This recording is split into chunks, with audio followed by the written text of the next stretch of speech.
There was a period of about 3 years where my family took yearly vacations to a nearby state park. My dad bought this old RV from a buddy and we'd camp out in that. It was fun when I was younger, but that last year was miserable. I was almost 14 by then. Hanging out with my family was the last thing I wanted to do. It was spring break and all my friends were already going to places like Florida. I did anything I could think of to pass the time. I remember sleeping a lot and going on a lot of walks. I was bored to death sitting around camp waiting for bugs to bite me. I did meet a few girls my age, but they weren't able to hang out much. We'd been cramped up for 4 days when I ran into this cute older guy. He told me his name was Steve and he was 19. A group of his friends had invited him along for the holiday, but they all had to leave early. He'd been spending his days drinking beer and fishing. Being the deceitful and immature child that I was, I lied and told him that I was 17. When he asked if I wanted a beer, I accepted. I never even tasted beer at that age, but I wanted to look cool. We walked through a small clump of trees separating the two camping areas to his tent. He pulled out a can of beer from a cooler and handed it to me. It was so bad that I almost spit it back into his face, but I managed to choke it down. He and I sat at the picnic table and continued our discussion. Although I hated it, I kept drinking the beer.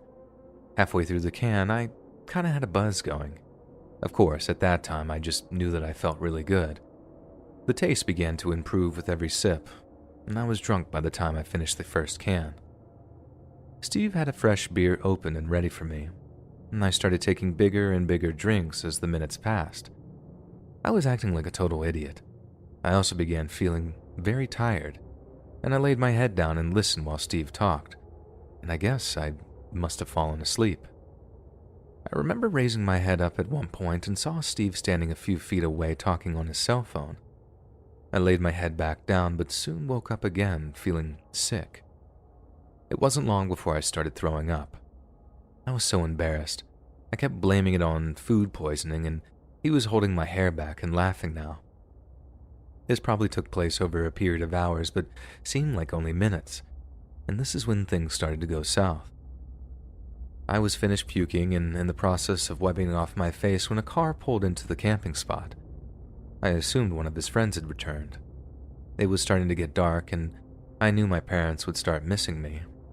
I had left for a hike just after lunch, and now I was terribly embarrassed and just wanted to get away. In my mind, I was sober enough to get past my parents. Steve was at the car talking to another guy about his age, it seemed. I took my chance to slip away. I said goodbye and thanked him for the beers, and he called out to me to wait. He suggested I stay a little longer and have some water so I could sober up some more. He was walking toward me this entire time. I thanked him but said I needed to get back.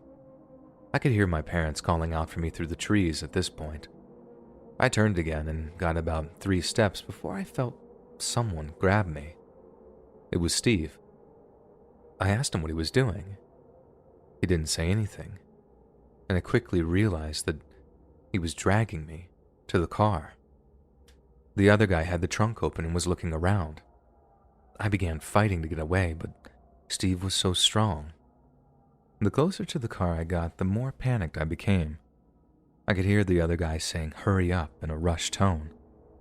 The fear really kicked in now, and I started screaming at the top of my lungs. Anything I could think of.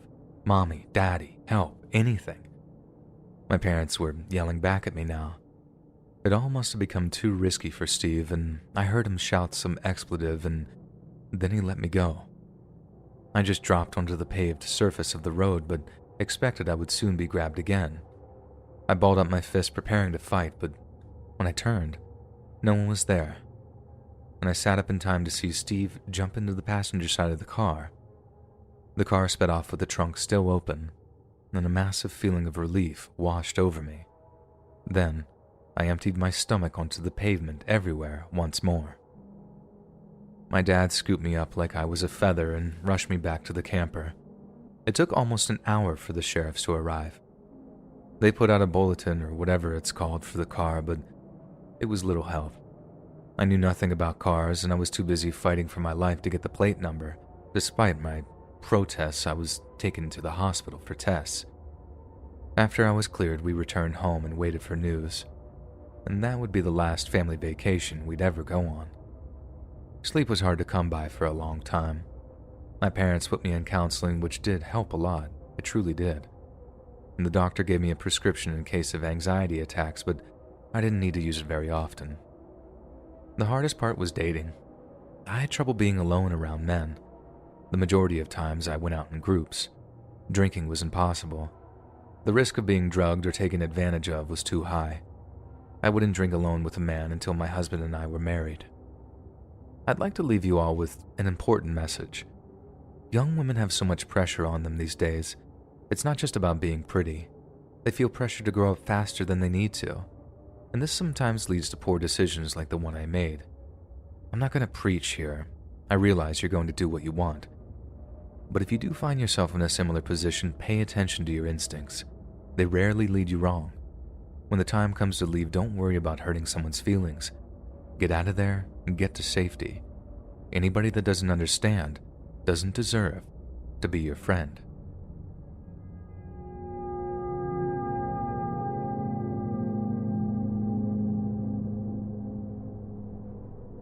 Somewhere about April or May every year, I leave the shop in the hands of my cousin and take a 2-week vacation in the Ozarks. Our family has a 250-acre piece of land that's used for hunting mostly. In my case, I just use it as a getaway from the stresses of modern life. The area has very little in the way of conveniences like electricity. One dirt and gravel road leads in and out. At the end of this road sits a 100-year-old log cabin, and this is where I spend my time. Just me, my thoughts, and the beauty of nature to keep me company. It's a routine I recommend to everyone. I could carry on about how beneficial nature is all day, but that's not why I'm here. I want to share a strange and terrifying incident I had back in 2020 while I was out there. While the rest of the world were hiding away in their homes, Mark, my cousin, and I were working our tails off. Things still needed repairing, and we were the only people in the area willing to fill the demand. Without our employees, we were overwhelmed in no time. When Mark injured his hand, we finally threw up our hands and shut down. The world was going to have to wait until we figured out a way around the lockdowns. And during this period of transition, I decided to take my vacation. A week or two in the woods was just what I needed. I was up late one night reading and heard a faint crack in the distance. It was familiar, but I was unable to place it. I sat quietly and waited for it to happen again, but I didn't hear it. I went back to my book and the rest of the night was quiet. The next day I found myself hiking away from the cabin and came across a dead deer. It clearly hadn't died from natural causes. The body had been hastily skinned and butchered. A lot of good meat had been wasted, and it made my blood boil. And not just because of the horrible harvesting. Any hunter reading this knows July is way out of hunting season. It appeared we had a poaching problem on our land. I snapped a few photos on my phone to send to the game warden when I got back to town. Nature would take care of what was left. The really strange stuff started later that afternoon. I was on the porch relaxing with a beer when a very odd feeling came over me. The woods around me had become very quiet. No birds were singing or anything. Slowly, I started to feel like I was being watched. The hair stood up on the back of my neck. The uneasiness began to weigh on me until I felt compelled to call out. No one moved or answered. This lasted for almost an hour. Gradually, the tension slowly lifted and the forest around me came back to life. It's an experience unlike any I've ever had. At dinner that night, I flipped through a book about Ozark wildlife we had on a shelf. My visitor had probably been a common deer, but black bear and mountain lions were also a possibility. The last two were said to be very rare in my neck of the woods. That being said, wildlife has its own set of rules and will go anywhere it pleases. I wasn't worried about the deer, but the others were very capable of killing me in a heartbeat. However, they also tend to be very shy of people. I had 3 days left of my stay. I figured if I kept my eyes peeled and stuck close to the cabin, I'd be relatively safe. And so that was my plan. Humans hadn't even crossed my mind despite just finding a kill the day before. As a rule, men are loud and easy to spot, and only a very seasoned woodsman can stay invisible in the forest. No matter the circumstances, I was determined to enjoy my remaining time, and I was up early the next day as usual. I'd had breakfast and was filling a bucket from the well when another crack came a second later, quickly followed by a ricocheting noise. That's when it clicked. I was being shot at. The noise was the sound of a suppressed rifle. I dove behind my truck, which was parked nearby. I was kicking myself for not recognizing it that first night. Even though silencers, as most of the world calls them, aren't super common, I do have friends that own them. They are used for hunting, but the practice is more common in Europe than here. Contrary to what the movies make you think, suppressors don't make your gun silent. Although they do drastically reduce the report of the gun, the actual action of the gun opening and closing makes a pretty loud clacking noise. None of that's important right now, though. Once I made it to cover, the shots stopped. I was unsure where they were coming from. I had no other choice but to try and escape some way. I was next to the truck, so that was the option I chose. As quietly as possible, I opened the driver's side door and crawled into the cab. I put the keys into the ignition and started the engine. I expected the shots to start again, but they didn't. I still wasn't willing to stick my head up and get it shut off. Luckily for me, I had a straight path to the road. I yanked the transmission into gear and pressed the gas pedal with my hand. The most I could do was hold the wheel straight and hope I didn't crash into a tree. It's not an easy way to drive, that's for sure. After I had gotten about 100 yards down the road, I quickly peeked over the dash. I didn't dare expose myself any longer than necessary. Any decent shot with a rifle could hit me at about 300 yards out without much trouble. I continued doing this until I was well out of range. At that point, I sat up into the seat and drove as fast as possible to the sheriff's station. When I arrived, I let them know that they had a crazed poacher sniper running loose. They were a lot calmer than I expected and far more prepared than I'd thought. The sheriff called in a nearby county to assist. They got together and planned out the operation quickly and in a very professional manner. I stood by a few miles away while they cleared the area. I was allowed in only after they were sure that he had fled. In my absence, he had shot the windows out of the cabin and there were several holes in the doors. I grabbed what I needed and returned home. It was all in the hands of law enforcement now. I was expecting a call within a few days updating me, but I heard nothing. After 2 weeks, I couldn't wait any longer. I contacted the sheriff and left a message. They called me back to say that they had yet to capture the subject, in those exact words. They had found signs of some old camps, but he hadn't been seen in almost a week. Missouri law enforcement has also been notified. They were monitoring their side of the border in case he crossed over into their state, and that was the last time I had any real information. I suspect they may know more about him than they're telling me.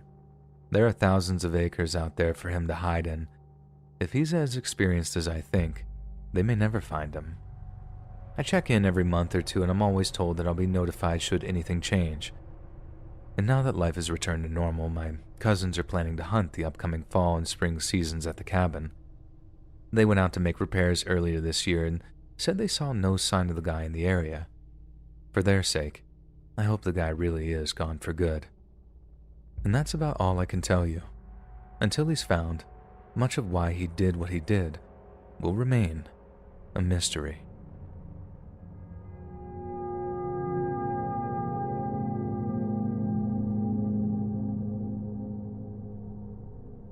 Our family vacation of 2018 would be the worst vacation of our entire lives. My first mistake was driving. In my mind, the whole ordeal would be easier if I did. I wasn't counting on my back acting up, and this made a 4-hour drive seem like an eternity. By the time we made it to Corpus Christi, I could barely walk. Most of my holiday was spent in bed watching TV. My wife did a great job handling the kids alone, but that doesn't mean everything was smooth sailing. Our second day there, she was wading in the ocean and stepped on a piece of glass. She would need 10 stitches in her big toe. No one in my family goes barefoot anywhere now. My 12-year-old son was the only one that got away unscathed. The wife and I have called him lucky ever since. Even after all this misfortune, none of us would be as unlucky as our daughter. Her terrible experience is the focus of this post. To make things simpler, I'll refer to her as Amelia. I don't think she'd appreciate me using her real name. The entire drive up, she'd been sullen and withdrawn. Had I been less focused on myself, I may have asked why. When she realized I wasn't going to be joining them on the beach, she wanted to stay in the room with me. My wife reluctantly agreed and left with our son. While I stared drowsily at the TV, I have a prescription for when my back decides to crap out, she frantically tapped away on her phone. For 3 days, all was well with the world. I dozed off at some point when I woke up, and Amelia was gone. I figured that she had gotten bored and joined her mother and brother on the beach. She was a responsible girl, or at least as responsible as a 16-year-old kid can be. I saw no reason to worry. I fell back asleep, and this time I was awakened by a pounding on the door, and it took me a few minutes to reach it. When I opened up, 2 police officers asked me my name and the name of my daughter. I went into full panic mode. I frantically started asking all kinds of questions. My mind was going in every direction possible. I was convinced something awful had happened to her. The officers were able to calm me down enough to explain that she was safe. About half an hour prior, she had been walking on the beach and discovered a body that apparently washed up.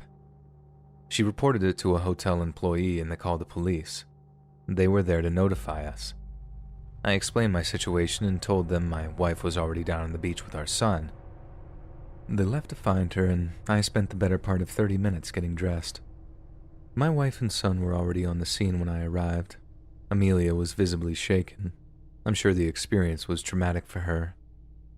Not long after, we were cleared to leave. We returned to the room and discussed what we should do, and it was quickly decided to end the vacation early. Because of my back, I would fly back with Amelia and my wife would return in the car with our son. We packed up and headed to the airport, and by dark we were back home. And this is when the process of healing finally began. Amelia had said very little on the flight back home. This was a different type of quiet. She didn't act pouty or entitled. A blank and boundless stare had taken its place. She was very clearly in a state of shock. But I knew this was not the time or place to discuss it. This behavior continued for several weeks. She had yet to say anything about what had occurred. My wife and I got her a counselor with whom she would gradually open up to. I'm happy to say that she's doing much better. Although these lockdowns and starting college made things more difficult, she was able to attend her sessions over Zoom, and thank God for technology.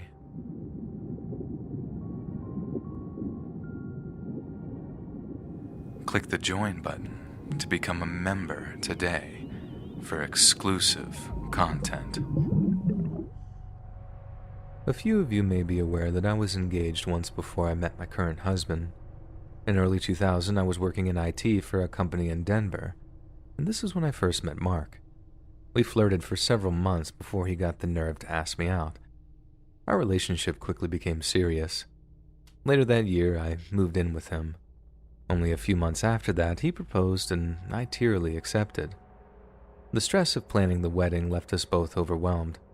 When the time came for us to take our vacations, we chose a campout in the Rockies. Flying anywhere made us both nervous. I picked out a spot about an hour away and we set up camp. We arrived late on our first day and stuck close to camp. After a quick breakfast the next morning, we went out on a hike. The trail was a bit grown over, but still usable. Neither of us brought any water or snacks for the journey, and I had very little knowledge of bushcraft.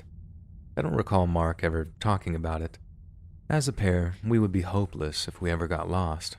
So, as it often is, that's exactly what happened. I had picked the place because I'd heard about this awesome pair of waterfalls. I didn't know exactly where they were, but I knew that they were close. We could hear them faintly in the distance. The trail split off at this point. This new trail was even rougher, but to our ears it was in the direction of the falls. We followed it for a long time, but the sound never got any louder. I suggested that we go off to the left. We'd surely run into the falls or a trail that led to it. Mark was reluctant, but agreed without argument. After 15 minutes of fighting our way through the trees, we finally ran into another, more developed trail. We were sure that we were back on track now. However, a mile or more later, we were no closer. We were both tired and just wanted to get back to camp. We turned around and followed the trail back a few miles. The assumption was we'd eventually run into the original trail that led back to the camp. There was no sign of it, but we weren't yet concerned. Another hour passed and we still hadn't intersected with the trail. And this was the moment that we knew that we were lost. The sound of water had faded long ago. I thought that we had just missed our turn. If we went back the way we came, we had to hit it. It was 2:15 p.m. when we turned around. The next time I looked at my watch, it was 3:25 and we were still no closer. And this is when the fear began to hit me. By that point in the day, everything was a jumble. I was tired, hungry, and most of all, very thirsty. Mark had become uncharacteristically quiet, and this made things even worse. I became a panicked, ranting mess. Mark had enough and screamed, "Shut up," in my face. And it worked. I sat down, shut up, and listened. Mark calmly laid out a plan. We could hear the falls again, and we had to be close. And we would follow the sound through the trees until we reached the falls. We would not take any trails or shortcuts. Logic dictated that we would have to run into them eventually. Once we made it there, we would stay and wait until another tourist arrived and follow them out.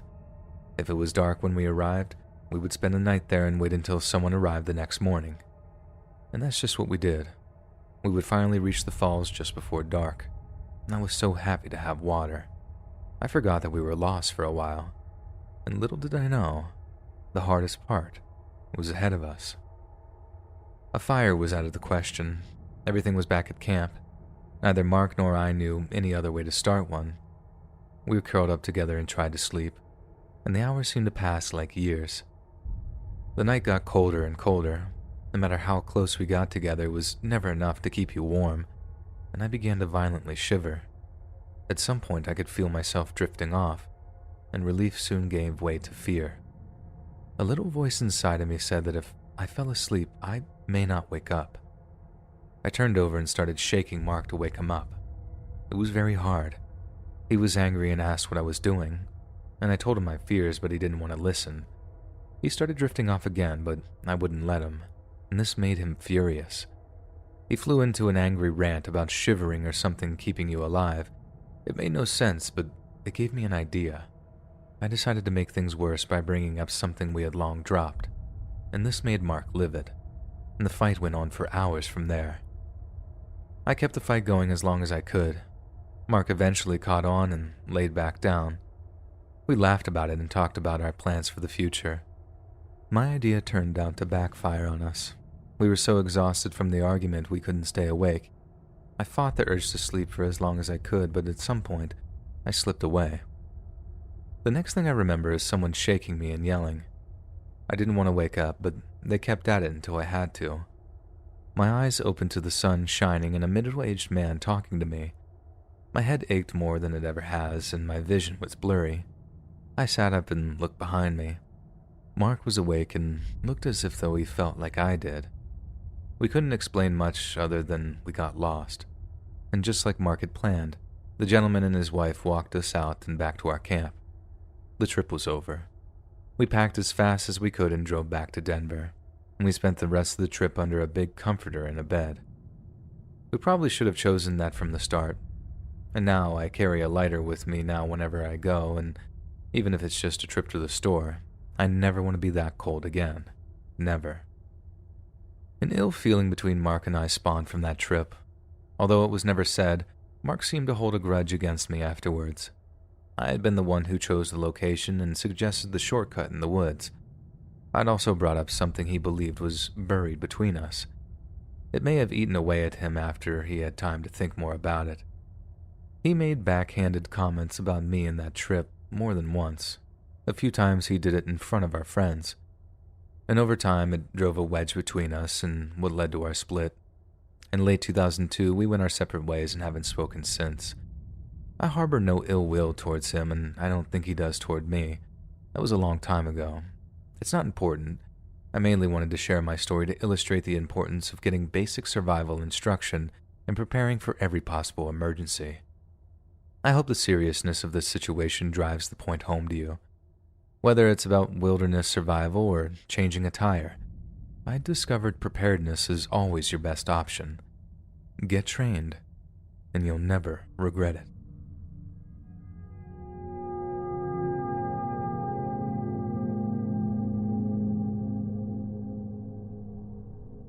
Many summers of my childhood were spent exploring my grandparents' sprawling farm down in Texas. It was the location of many life-changing events.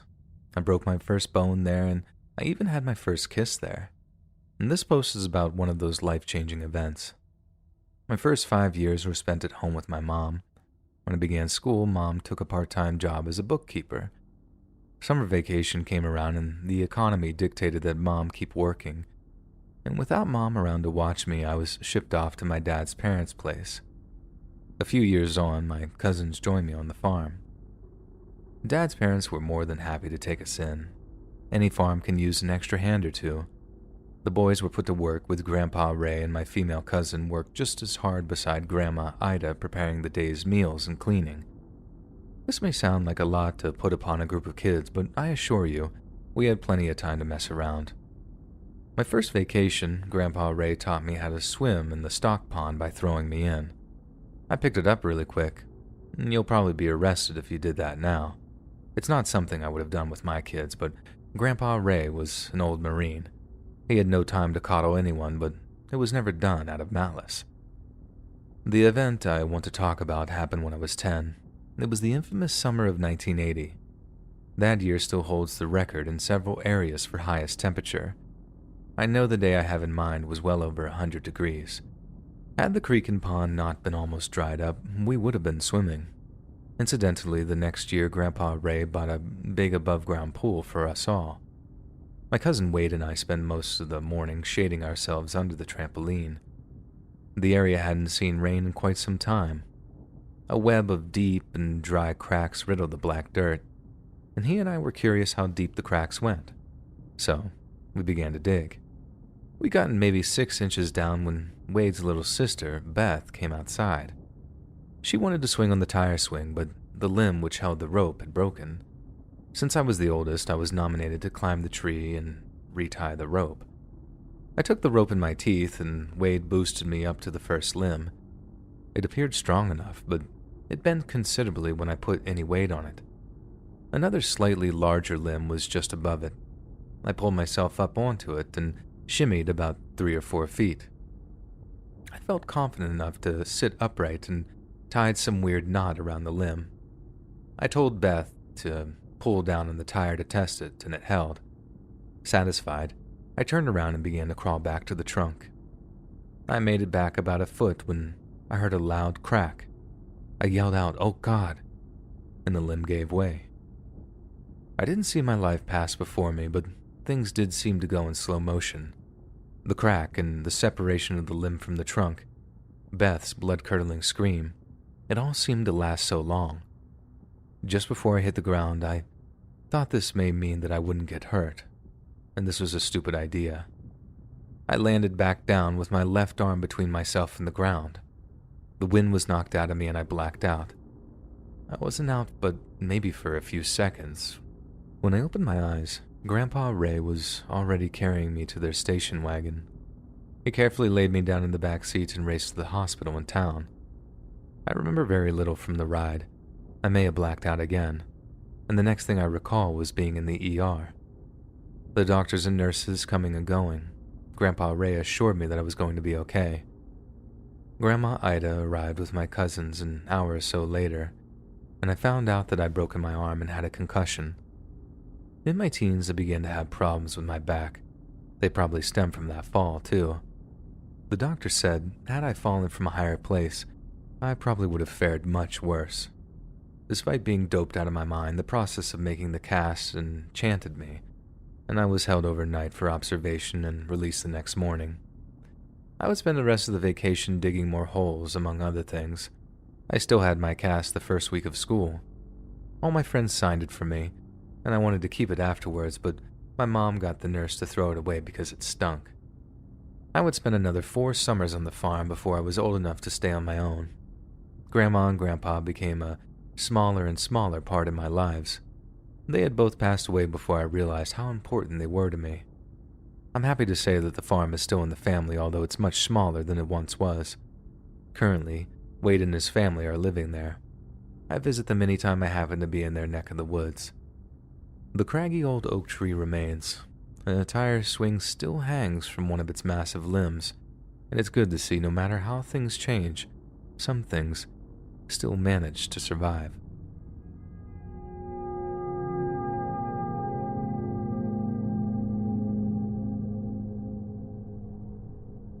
Just yesterday, my mother and I received some news we'd hoped we'd never get.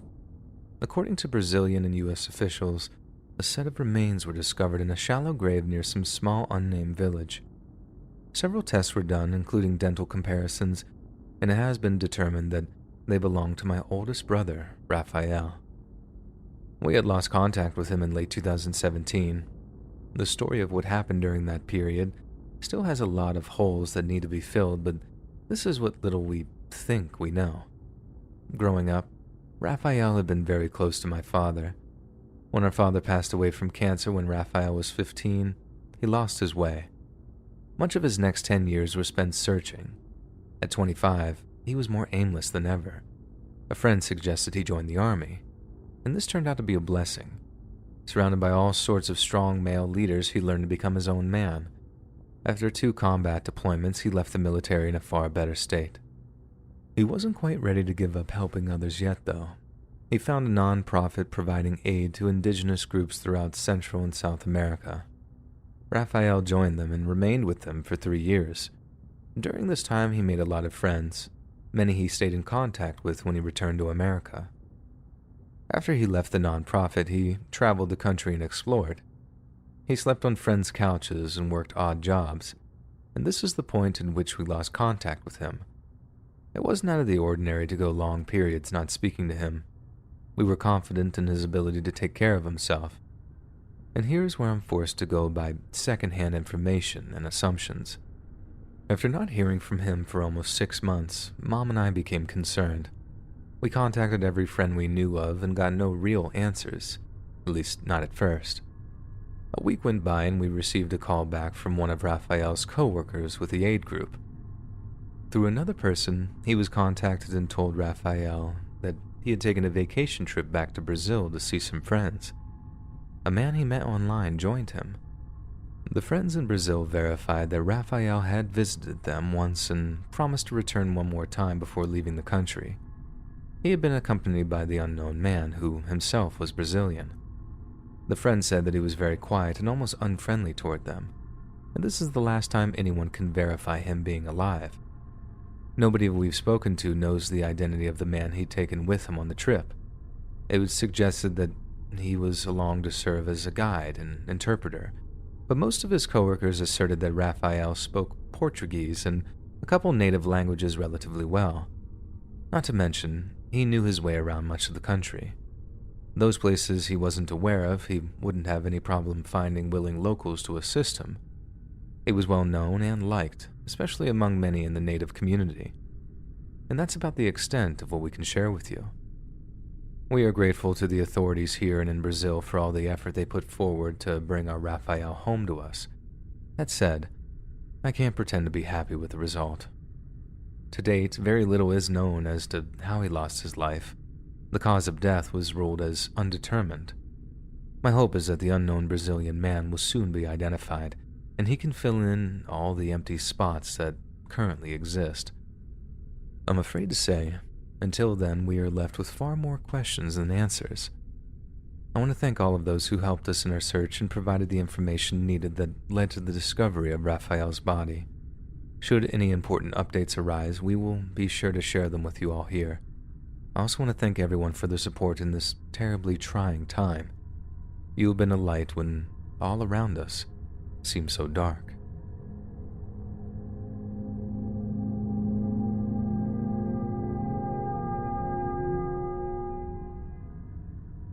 I've discussed this with my wife. and we thought it may be good for me to finally tell my story. It would, at the very least, allow our children to know why their grandfather passed. I hope you understand why this process has been so difficult for me once you read it. That's my personal reason for doing this. I'm not the counseling type of guy. This will have to be my therapy. Now, with all that said, what follows is my memory of what happened that day. My dad was a quiet, serious, and no-nonsense man. If he didn't want to do something, nobody could make him do it, even if it kept you safe. Seatbelts were his number one pet peeve. He hated them and refused to wear them even though they were required. He'd been ticketed several times, but he continued to refuse. Mom even showed him statistics proving they kept you safe, but it fell on deaf ears. He was uncompromising and set in his ways, and this trait would end up being what killed him. The accident would occur on July 23, 1995. At the time, I was 12 years old. The family had taken a short camping trip to a lake on the Texas-Oklahoma border. It was the first and only vacation that we were going to have that year. The entire weekend had been one endless mess. It was miserably hot, and my sister got a severe sunburn. I think we all got devoured by bugs also. I know I couldn't stop scratching for weeks after.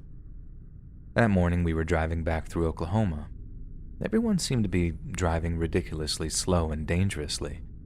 This was driving my dad crazy. He desperately wanted to get back home before dark. To add to the stress of the situation, I was picking on my sister and slapping her sunburnt shoulders. This made her scream like a banshee. Mom was doing her best to keep us in check. It made Dad even crazier than he already was. At some point, about halfway across the state, we got behind a truck. It was going fast enough, but the bed was stacked high with all types of junk. Dad paid it no concern. He was just happy to finally be going the speed limit, although knowing him, we were probably going way over it. The environment in the car had relaxed. I was listening to Metallica on my headphones, and everyone else was just sitting quietly. Dad had the radio turned down. Suddenly, something flew out of the bed of the truck. I looked up, and Dad was swerving out of control. He regained it just in time for the second collision. We slammed into the back of the truck, doing 50 at least. Rather than pull over, the truck stopped right in the middle of the highway. The next thing I remember was waking up in a lot of pain. The seatbelt had stopped me, but it did nothing to slow all the objects flying from the back of the car. My sister had also been struck and was very confused. Our mom was fussing over us and making sure we were okay. Everyone was relatively unhurt. Everyone but Dad. Mom looked over. She had an expression of horror on her face. She was sobbing and rubbing my dad's arms. And that was when I knew that he was gone. I had to look even if I didn't want to. I slowly unlocked my belt and leaned forward. His upper body was leaning onto the collapsed steering wheel. His head was turned facing my mom, and blood covered the windshield where his head had made contact. You could tell that he never saw it coming. It's the only comfort I carry with me until this day. Of course, the stubborn jerk just wasn't wearing a seatbelt. From then on, it's all a blur, really. Emergency services arrived and took us all to the hospital. The driver of the truck was fine, but for a sore neck. Family from Kansas City arrived later that evening, and we returned home with them the following day. As it always must, life for us carried on. Mom kept the family afloat until my sister and I went off to college, and she would eventually remarry a really good guy named Larry. Since I've become a father, it has been my primary goal to set a good example for my children. I love my dad, but he was a selfish man. If you have kids, be mindful of your own safety as well as your children's. It's your duty to be there to guide them into adulthood. If you're dead, you can't do that.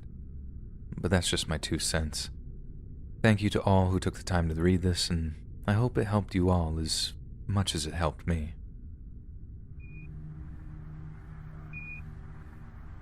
Hey friends, thanks for listening. Click that notification bell to be alerted of all future narrations. I release new videos every Monday, Wednesday, and Friday at 7 p.m. Eastern Standard Time. If you got a story, be sure to submit them to my subreddit, r/Let'sReadOfficial, and maybe even hear your story featured on the next video. And if you want to support me even more, grab early access to all future narrations and bonus content over on Patreon, or click that big join button to hear about all the extra perks offered for the channel.